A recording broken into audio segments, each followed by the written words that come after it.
Shalom, salam sejahtera para pemirsa dimanapun Anda berada. Kembali kita bertemu dalam video Sekolah Sahabat 10 menit yang pada pekan ini kita akan masuki pelajaran ke-10 dengan judul Melakukan Hal yang Tak Terpikirkan. Dari lokasi perumahan di Icon, BSD, saya akan bacakan hafalannya yang tertulis dalam Yesaya 53 ayat yang kelima. Dikatakan demikian. Tetapi dia tertikam oleh karena pemberontakan kita. Dia diremukkan oleh karena kejahatan kita. Ganjaran yang mendatangkan keselamatan bagi kita ditimpakan kepadanya. Dan oleh bilur-bilurnya kita menjadi sembuh. Ketika saudara membaca ayat hafalan ini merupakan ayat hafalan yang sangat familiar. Atau ayat yang sering kita dengarkan. Apalagi kalimat bagian bawah yang sering dijadikan menjadi bahan khotbah.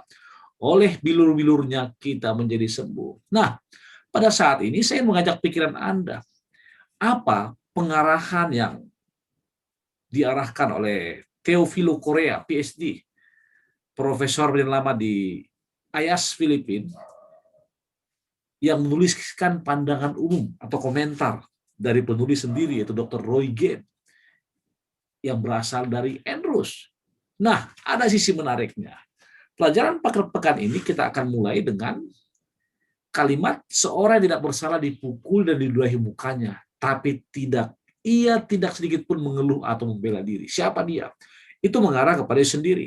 Lalu kedua, apakah yang Anda akan lakukan jika Anda tahu bahwa ini terjadi karena kesalahan Anda?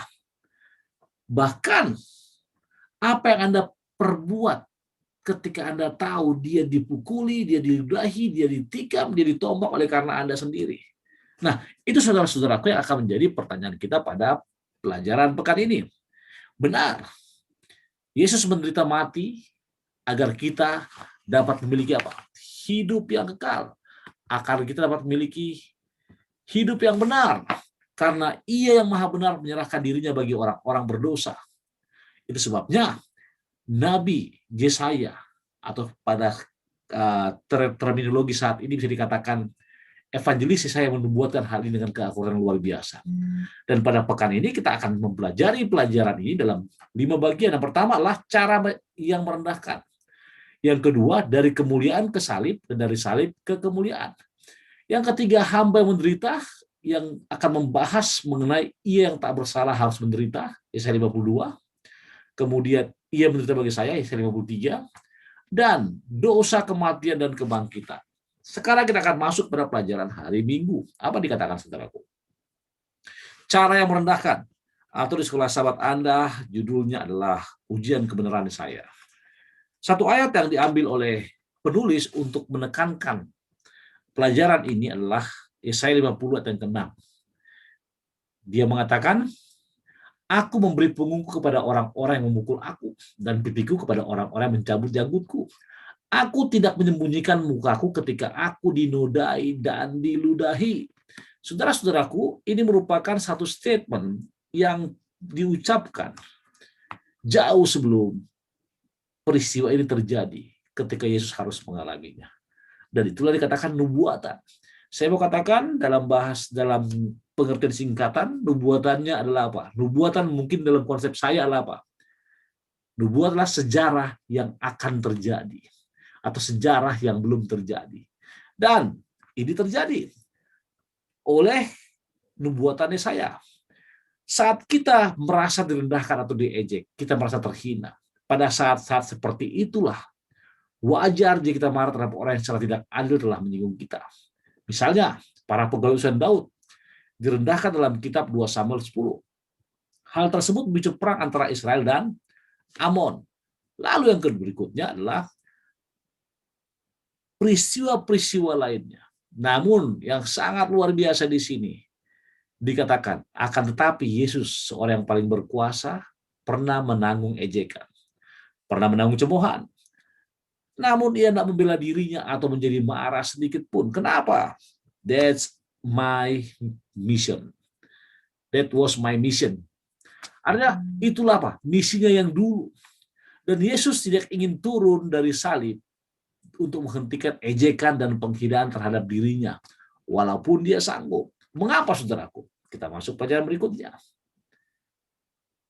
Dia dimuliakan dari kemuliaan ke salib, dari salib kepada kemuliaan. Wow, luar biasa. Apa maksudnya ketika saudara lihat diagram ini? Maka Yesaya 52 ayat 13 menulis, hamba itu dimuliakan. Lalu Yesaya 52 ayat 14-15 mengatakan, penghinaan kepada dia telah dinubuatkan. Lalu Yesaya 53 ayat 1 mengatakan, siapa yang akan percaya? Paling bawah dikatakan, ia dihina. Ini tulisannya saya, saudaraku. Tulisannya saya, nubuatannya saya. Lalu kemudian Yesaya juga mengatakan, ia menderita bagi kita. Lalu meskipun tidak bersalah, ia dihukum mati. Dan jelas kemuliaannya itu apa? Hamba itu dimuliakan. Coba saudara lihat paralelisme, apa kesetaraan. Pertama, hamba itu dimuliakan. Kemudian penghinaan kepadanya telah dinubuatkan. Lalu siapa yang percaya? Ketika saudara lihat screen ini, maka inilah yang saya nubuatkan. Dan saudara lihat strukturnya sangat bagus. Kemudian saudara lihat juga urutan ayat-ayatnya sangat sistematis. Artinya apa? Itulah nubuatan tersebut. Nah, pertanyaannya sekarang adalah apa? Ia yang tak bersalah harus menderita. Yaitu siapakah yang percaya kepada berita yang kami dengar, dan kepada siapakah tangan kuasa Tuhan dinyatakan. Saudara-saudaraku, dalam Yesaya 52:13, Yesaya mengatakan apa? Hamba itu ditinggikan dan dimuliakan. Namun sesuatu terjadi secara tiba-tiba. Dan hamba itu menjadi begitu buruk rupanya. Hal ini membuat para raja melihat apa yang tidak diceritakan dan memahami apa yang tidak mereka dengar. Itu sebabnya judul sahabat kita apa? Melakukan hal yang tak terpikiran. Kenapa?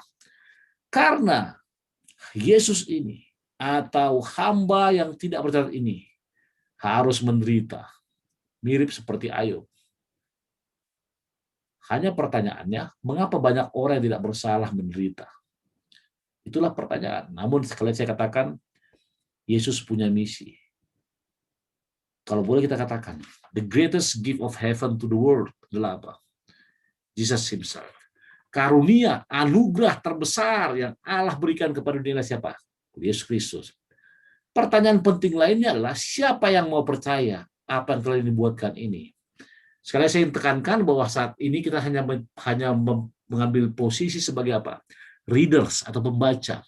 Ketika saudara membaca, maka tahun cepat berlalu. Ketika saudara pembaca, maka ratusan tahun cepat kita lewatkan hanya membaca. Namun ketika saudara mengalaminya, inilah yang akan kita coba dalami sedikit. Siapa yang mau percaya yang telah dibuatkan ini? Ketika saya hidup dalam zaman ini, dalam khotbah saya selalu sering katakan apa? Imagine that you were there. Berimajinasilah bahwa engkau ada di sana pada waktu peristiwa itu. Mereka yang percaya akan menerima kuasa penyelamatan Allah. Tangan yang sama yang membebaskan Israel dari Mesir akan membebaskan setiap orang percaya dari kematian. Pertanyaan berikutnya adalah, bagaimana dengan Anda sendiri? Apakah Anda percaya? Do you believe? Apakah saya percaya? Saudara-saudaraku, itu merupakan jawaban yang harus dijawab masing-masing. Kenapa? Karena ia telah menderita bagi saya. It was 2000 years ago when Jesus harus apa, saudaraku? Harus menanggung suatu penderitaan, harus mati di kayu palang oleh karena kasihnya dan cintanya pada manusia. Itu sebabnya Yesaya 53:5 mengatakan, tetapi dia tertikam oleh karena pemberontakan kita. Dia diremukkan oleh karena kejahatan kita. Ganjaran yang mendatangkan keselamatan bagi kita ditimpakan kepadanya, dan oleh bilur-bilurnya kita menjadi sembuh. Wow, luar biasa. Oleh bilur-bilurnya. Ekspresi Yesaya dalam menulis kata bilur-bilur ini menunjukkan suatu situasi atau kondisi yang apa? Yang sangat menderita. Artinya oleh bilur-bilurnya, lukanya, kita menjadi sembuh, kita dipulihkan. Ingat, saudaraku, Allah mengaruniakan kita seorang anak yang dinamakan Raja Damai. Namun, mereka berperang melawannya. Bahkan dikatakan ia diadili tanpa alasan. Ia dihukum seperti penjahat. Meskipun ia tidak pernah berdosa. Dan ia dianiaya. Siapakah musuhnya? Siapa yang melakukan ini? Jawaban pertanyaan ini jelas dan menyakitkan. Kalau saudara mau tahu jawabnya, saya. Saudara, kita semua yang apa? Yang melakukannya. We are. Kita semua. Namun apa yang terjadi? Karena kasihnya, ia memilih untuk menderita. Karena kasihnya, ia memilih untuk menderita supaya mencapai tidak terjangkau. Dan karena kasihnya, dan yang tidak terjangkau itu adalah diri kita sendiri. To reach unreachable.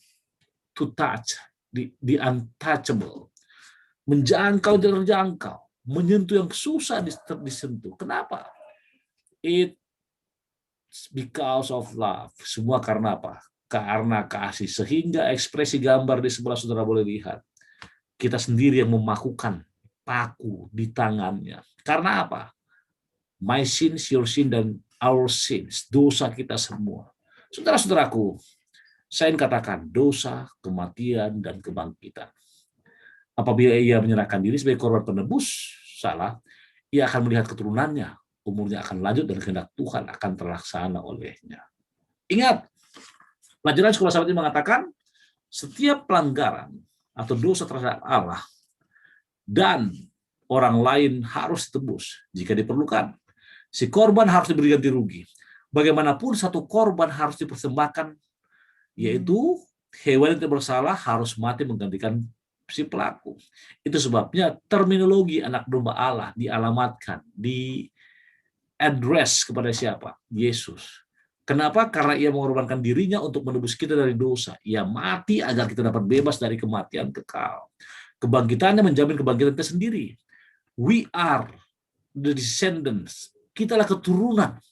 Kesusahan jiwanya. Percayalah akan kebenaran ini, dan pengorbanan tertinggi Yesus akan setimpal. Ia akan merasa puas saat melihat kita masuki gerbang Yerusalem baru. Kenapa puas?